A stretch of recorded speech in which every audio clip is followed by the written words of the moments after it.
সবাই কেমন আছো? আমি ভালো আছি। আমি নতুন একটা ভিডিও নিয়ে চলে এসেছি। ভিডিওটি একটি ফল, সকলেরই চেনা পরিচিত। কাজটি ওয়াটার কালার দিয়ে করেছি, খুব লাইট করে। তোমরা কাজটা দেখো সম্পূর্ণভাবে, এবং ছবিটি খুব বেশি সময়ের না, আধ ঘন্টা মতন লেগেছে, কি তারও একটু কম।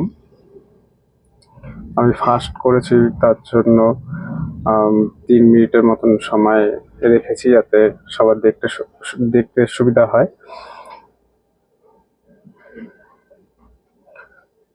জল শুকিয়ে যাওয়ার পর প্রতিটি লেয়ারের উপরে আবার করে রং চাপিয়েছি, এবং 0 নম্বর ব্রাশ দিয়েও কাজটি করেছি। তোমরা পুরো ভিডিওটা দেখো এবং সঙ্গে থেকো, সাপোর্ট করো। পরবর্তীকালে আরেকটি নতুন ভিডিও নিয়ে আমি আবার চলে আসবো। সকলে ভালো থেকো, বাই।